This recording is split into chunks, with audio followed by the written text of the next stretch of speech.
The police officer slid a photograph across the table and asked why I had been stalking a woman I'd never met. The problem was that I recognized the woman immediately, and according to her death certificate, she had been dead for 14 years.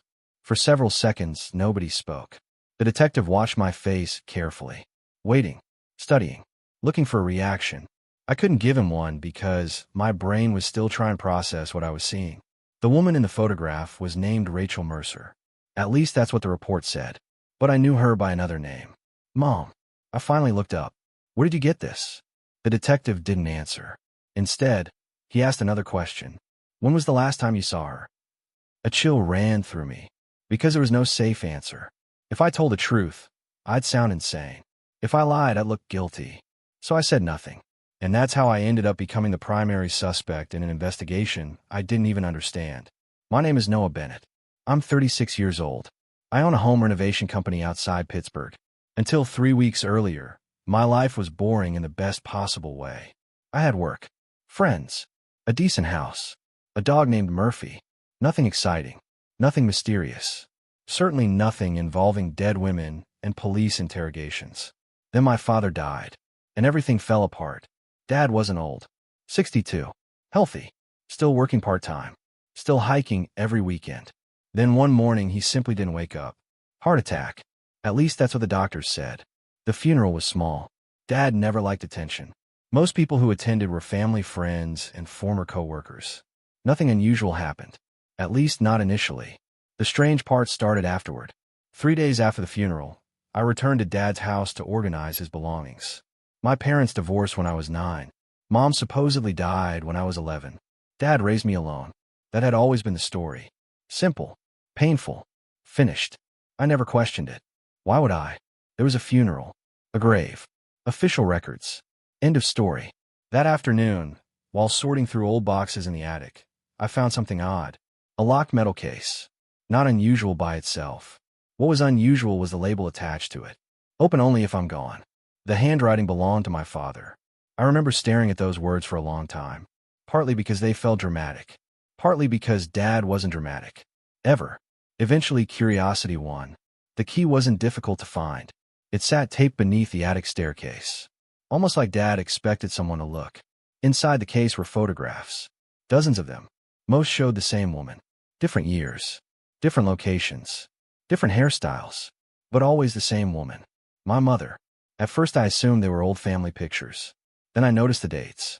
Some were recent. Very recent. One had been taken 6 months earlier. Another less than a year earlier. I checked repeatedly. The dates didn't change. My hand started shaking. Because my mother was supposed to be dead. Yet someone had photographed her recently. Very recently. The logical explanation was obvious.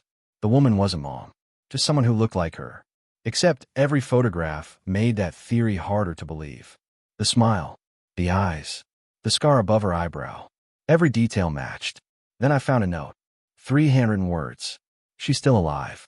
I sat there for nearly an hour, trying to convince myself it was some kind of joke. A misunderstanding. A cruel mistake. Anything. Because the alternative was impossible. Or at least it should have been. That night I barely slept. The next morning, I drove to the cemetery. I hadn't visited Mom's grave in years. Maybe that sounds terrible, but grief changes over time. Eventually memories become enough. The headstone remained exactly where I remembered. Rachel Bennett, beloved mother, 1972 to 2012. I stood there staring at it, trying to feel certainty, trying to reconnect with reality. Instead, I noticed something strange. The flowers. Fresh. Not recently replaced. Very fresh. As if someone had left them that morning. A small card sat beside the bouquet. No signature. No message. Just today's date. Nothing else. I don't know why that unsettled me. But it did. Maybe because it felt intentional. Maybe because it felt like someone knew I'd come. I left quickly, telling myself I was imagining things. Overthinking. Grieving. Any explanation except the obvious one. Then my phone rang. Private number. Normally I ignore those calls. This time I answered. A woman's voice spoke immediately. You open the box. I nearly dropped the phone. Who is this? Silence. Then, you shouldn't have done that. The line disconnected. I call back. Nothing. No number. No record. Just gone. For the first time, I considered contacting police. But what exactly would I say? Someone called me after I found photographs? It sounded ridiculous. So I kept digging. That decision changed everything. The photographs contained clues. I didn't realize it immediately, only after reviewing them dozens of times.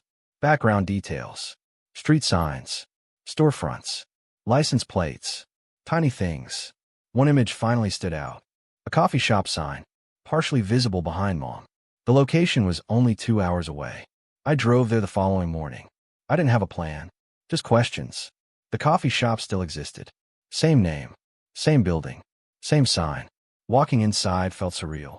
I kept expecting someone to tell me I was crazy, that the photograph was fake, that none of this was real. Instead, something worse happened. The woman working behind the counter recognized the picture immediately. I've seen her. My pulse accelerated. What? The employee nodded. She comes in sometimes. For a moment, I forgot how to breathe. I showed her another photo. Same answer. Then another. Same answer. The woman definitely existed, and apparently she visited regularly. The employee even described her perfectly, exactly as I remember my mother. I left the shop feeling sick, because now there were only two possibilities. Either my mother had somehow faked her death, or someone wanted me to believe she had. Neither option made sense. 3 days passed. Then things became stranger. Someone started following me. At first I dismissed it. A coincidence. Nothing more. But the same black SUV appeared repeatedly. Near work. Near my house. Near the grocery store. Always distant. Always watching. Never approaching. The rational part of me said it was unrelated. The paranoid part wasn't so sure.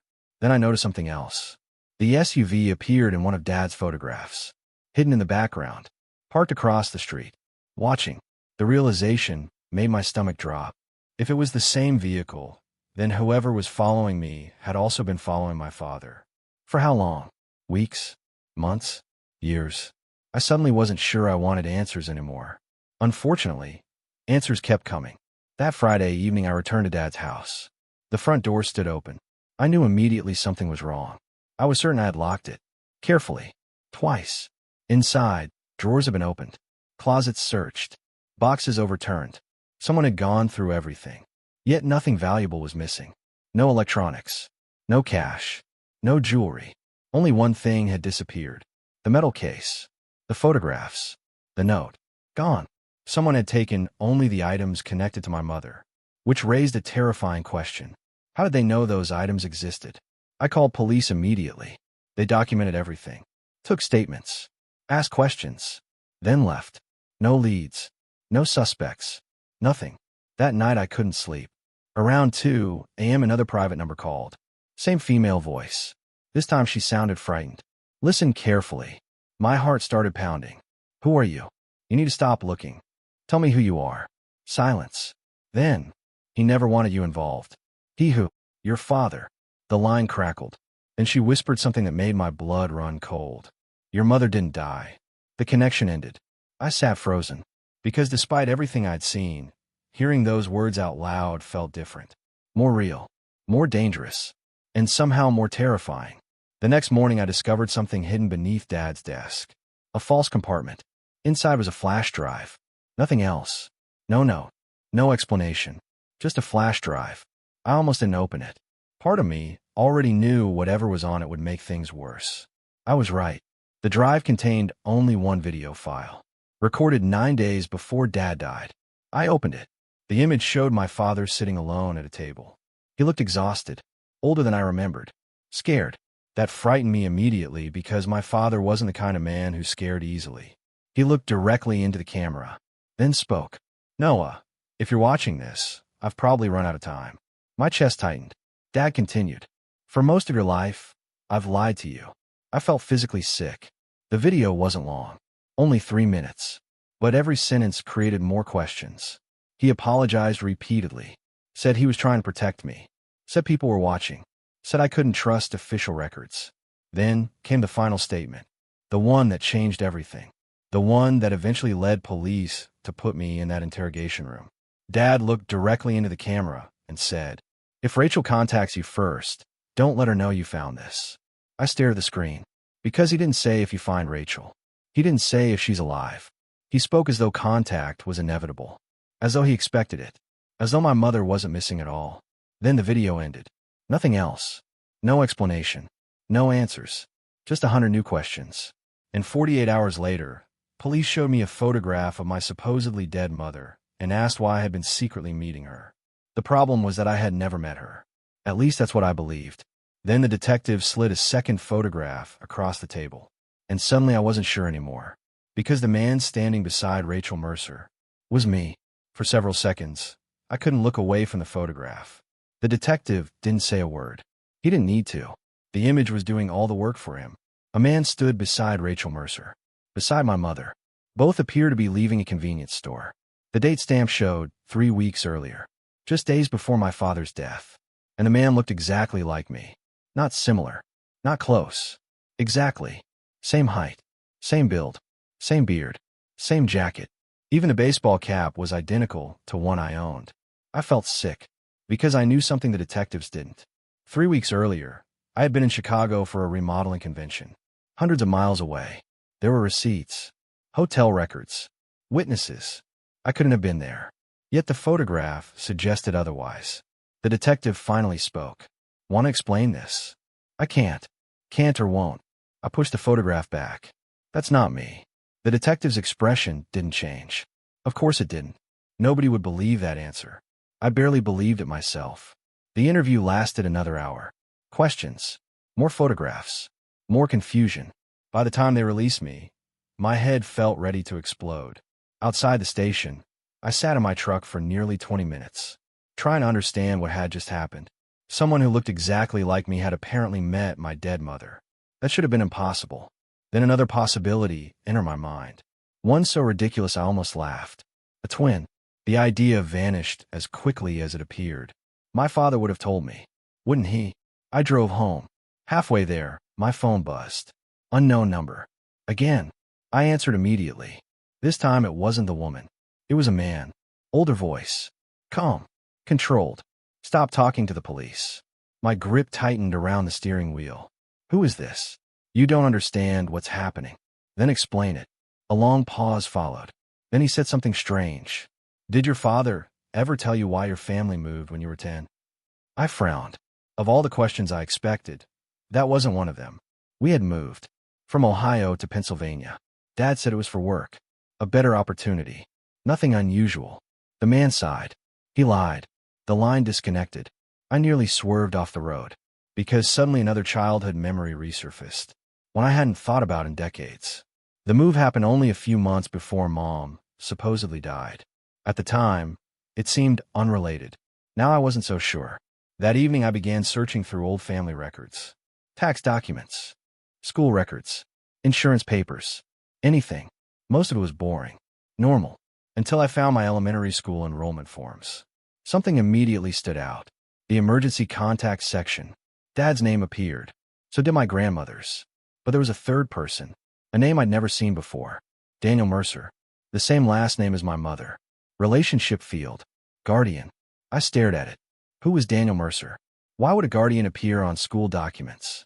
And why had I never heard of him? The internet search took less than 30 seconds. The results made my blood run cold. Daniel Mercer was alive. 70 years old. Living in Montana. The same state listed on several addresses hidden in Dad's files. Coincidence? Maybe. But coincidences were becoming harder to believe. The next morning, I booked a flight. By now, I wasn't chasing answers. I was chasing survival. Because every day brought new evidence that my entire life had been built on secrets. 2 days later, I arrived in Montana. Daniel Mercer lived outside a small town surrounded by mountains. The property looked isolated. Old. Quiet. The kind of place where nobody asked questions. I parked down the road and approached on foot. Before I reached the porch, the front door opened. An elderly man stepped outside. He stared directly at me.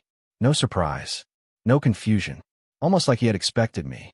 That immediately unsettled me. Then he said something even worse. You look exactly like your brother. I stopped walking. For a moment, I thought I'd misheard him. My what? His expression changed instantly. Regret. Real regret. The kind that appears when someone accidentally reveals too much. Neither of us spoke. The silence felt endless. Finally, I repeated the question. What brother? Daniel closed his eyes. And everything changed. Over the next 2 hours, he told me a story that sounded impossible. Then again, everything about my life sounded impossible lately. According to Daniel, my mother gave birth to twin boys.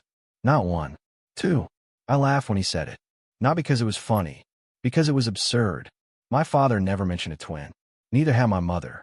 Neither had anyone. Daniel simply nodded, as though he expected my reaction. Then he handed me an old photograph. My hand started shaking immediately. The image showed my parents holding two newborn babies. Not one, two. I couldn't breathe, because one of those babies was me. The other looked identical. My entire body went numb. For 36 years, I believed I was an only child. Now a faded photograph was telling me otherwise. I wanted proof. Real proof. Daniel had plenty. Birth records. Hospital paperwork. Medical documents. Everything. The evidence was overwhelming. The twin existed. The question wasn't whether he existed. The question was where he was now. Daniel's answer terrified me. He didn't know. Nobody did.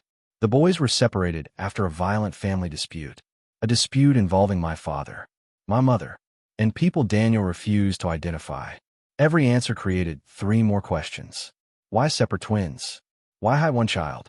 Why lie for decades? And why now? Then Daniel revealed something worse. My mother never died. I already suspected that. What I didn't expect was the next part. She never intended to disappear either. According to Daniel, Rachel had been trying to come back for years. Something kept stopping her. Or someone. When I asked who, Daniel looked genuinely frightened. Not nervous. Not uncomfortable. Frightened. That reaction scared me more than any answer. Because old men don't fake fear well. Especially not men who spent years keeping secrets. Before I left, he gave me one final item. A photograph. Recent. Only a few months old. It showed my mother. Alive. Standing beside another man. At first I didn't recognize him. Then I realized why. He wasn't another man. He was me. Or at least he looked exactly like me. My twin. For the first time, I finally understood the photograph from the police station. The man beside Rachel wasn't me. It was him. My brother. The brother nobody told me existed. The brother who somehow knew our mother. The brother who had apparently been living a completely different life. But another detail bothered me. In the photo, both appeared worried. Almost scared. As if they were running from something. Or someone. That night, I stayed at a motel. I couldn't sleep. Too many revelations. Too many lies. Around 1:30 a.m., someone knocked on my door. 3 sharp knocks. Nothing else. I froze. Nobody knew where I was staying. At least they shouldn't. Slowly I approached the window. A black SUV sat outside. My stomach dropped immediately. The same SUV. The one I'd seen near my house. Near work. Near Dad's property. The vehicle following me. I backed away from the window. The knocking stopped. For several seconds, everything remained silent. Then a voice came through the door. A woman's voice. The same woman from the anonymous calls. You need to leave. I didn't answer. The voice continued. They found you. My pulse accelerated. Who found me? The SUV? The police? Someone else? Before I could ask, headlights appeared from the highway. Several vehicles. Approaching fast. Too fast. The woman outside suddenly sounded panicked. Get out the back. Right now. That was the moment I made a choice. A stupid one. Instead of escaping immediately, I opened the door. The woman stood there. Mid-40s. Dark jacket. Nervous eyes. And the second I saw her face, I understood why she sounded familiar. She looked exactly like my mother. Not similar. Not close. Exactly. For a terrifying second, I thought she was Rachel. Then she shook her head, as if reading my thoughts. I'm not your mother. The approaching vehicles were now seconds away. Red and blue lights flashed in the distance. The woman grabbed my arm. You don't have time. Who are you? Your aunt. I stared at her. My aunt? I didn't even know I had an aunt. Then she delivered the sentence that completely shattered everything I'd learned so far. The reason your father hid your brother wasn't to protect him. The vehicles were pulling into the parking lot. Doors opening. People shouting. Chaos approaching. I barely heard her final words. But they changed everything. He hid your brother because your brother wasn't the one they wanted. I felt my blood run cold. Because there was only one thing that could mean. The real target had never been my brother. It had been me. And suddenly I realized something horrifying. If my father spent 36 years hiding the wrong son, then whoever was searching for me had finally caught up. For several seconds, I couldn't move. The police vehicles were entering the motel parking lot. Officers were getting out. Doors were slamming. Someone shouted my name. Yet all I could think about were my aunt's final words. The wrong son. My father had spent 36 years protecting the wrong son. That implied something terrifying. He always knew which son was in danger. And he never told me. My aunt grabbed my arm. Move. I followed her through the rear exit, across a drainage ditch, into a cluster of trees behind the motel. Only when the police lights disappeared behind us did I finally speak. What does that mean? She looked exhausted, like someone carrying secrets for far too long.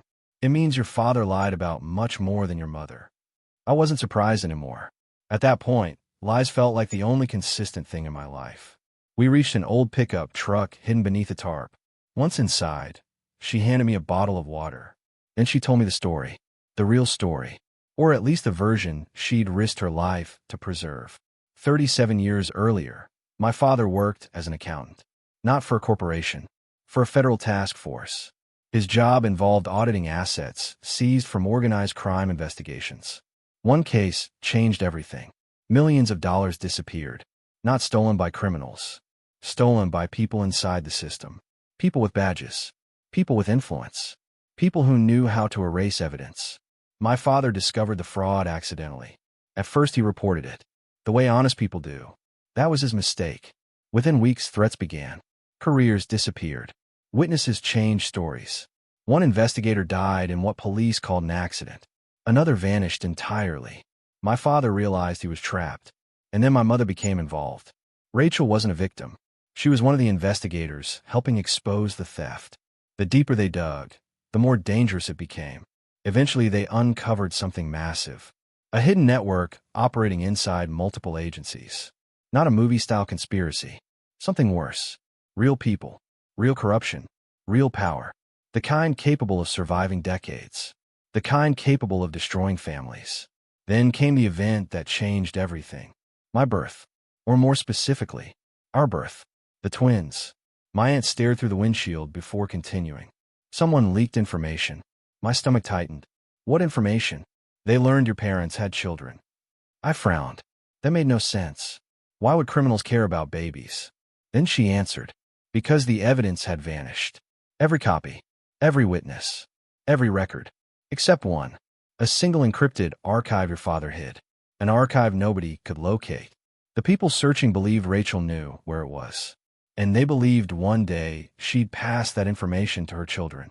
I sat there silently, trying to absorb it. An archive. Decades of secrets. And somehow my brother and I were connected to it. The next revelation hit even harder. My father separated the twins intentionally. One child remained visible. The other disappeared. A false trail. A distraction. A way to confuse anyone searching.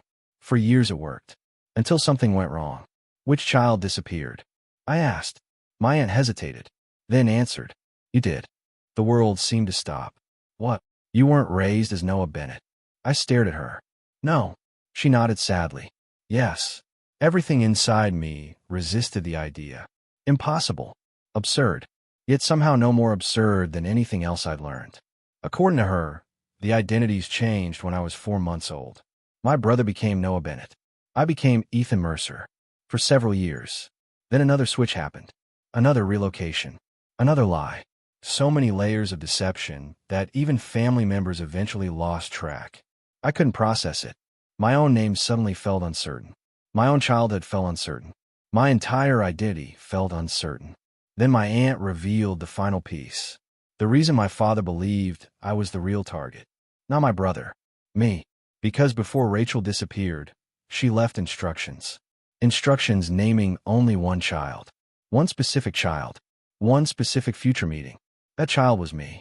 Not because I was special. Not because I was chosen. Because when the final switch occurred, my mother accidentally left evidence connecting me to the archive. A mistake. A tiny mistake. But enough. Enough for dangerous people to spend decades hunting shadows. Enough for my father to spend decades terrified. Enough for my mother to vanish. Enough for lives to be destroyed. The following morning, we drove north. My aunt said there was someone I needed to meet. I already knew who. My brother. For 36 years, I didn't know he existed. Now I was about to meet him. The cabin sat beside a frozen lake. Remote. Silent. Hidden. My heart pounded as we approached. Then the door opened. And there he was. The man from the photographs. The man mistaken for me. The man who had unknowingly lived the life that should have been mine. Seeing him felt like looking into a mirror. Same face. Same eyes. Same mannerisms. Yet completely different. For a long moment, neither of us spoke. Then he laughed nervously. Well, this is weird. I laughed too. Because it was understatement of the century. We spent hours talking. Comparing memories. Comparing lives. Discovering similarities neither of us expected. The strange thing wasn't how different we were. It was how similar. Same habits. Same favorite foods. Same irrational fear of heights. Same tendency to overthink. 36 years apart, yet somehow connected. For the first time since this nightmare began, something felt right. Then my mother arrived. The room fell silent immediately.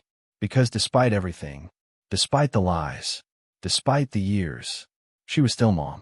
Older. Tired. But Mom. The emotional impact hit harder than I expected. I wanted to yell. Demand answers. Accuse her. Instead I hugged her. And for several seconds nobody spoke. People imagine reunions are dramatic. Usually they aren't. Usually they're quiet. Messy. Human. Ours certainly was. Later that night, she finally answered the question that had haunted me from the beginning. Why didn't she come back? The answer broke my heart. Because she had tried. Repeatedly. Every attempt ended the same way. Threats. Surveillance. Warnings. People getting hurt. Eventually she realized distance was the only protection she could offer. So she stayed away. Not because she stopped loving us. Because she loved us too much. I wanted to hate that answer. I couldn't. A month later the truth finally surfaced. Not all of it. Enough. The archive existed. My father had hidden it. And after his death, instructions led investigators to its location. The contents were devastating. Financial records. Recordings. Internal communications. Proof. Real proof. Enough to reopen cases dating back decades. Enough to destroy careers. Enough to expose people who believed they were untouchable. The headlines lasted months. Arrests followed. Then more arrests. The network my parents spent their lives fearing finally began to collapse. Not instantly. Not completely. But enough. Enough to matter. Enough to justify the sacrifices. A year later, life looked different. Not perfect. Never perfect. But real. My brother remained in Montana. My mother slowly rebuilt relationships. My aunt finally stopped looking over her shoulder. And me? I spent most of that year trying to answer one question. Who am I? Noah? Ethan? Someone else entirely? Eventually I realized something. Names matter. But not as much as people think. Because regardless of what documents said, regardless of what lies existed, I was still the same person. The same choices. The same memories. The same life. Or so I believed. Then, almost 18 months after meeting my brother, a package arrived. No return address. No sender. Inside was a single photograph. An old one. Taken before my parents disappeared into decades of secrecy. Before the twins were separated. Before the lies. Before everything. Written on the back was a sentence in my father's handwriting. A sentence nobody had ever seen before. If you're reading this, they never found the second archive. I stare at the words. Read them again. Then a third time. Because according to everyone involved, there had only ever been one archive. One secret. One hidden cache of evidence. Yet my father had written, the second archive. Not the archive. The second one. Which meant that after everything, after all the revelations, after all the answers, one final secret remained. And somewhere out there, someone was probably still searching for it. The funny thing about family secrets is that people assume they end when the truth comes out. They don't. Sometimes the truth is only the first layer. And sometimes, the final mystery is the one nobody even knows exists.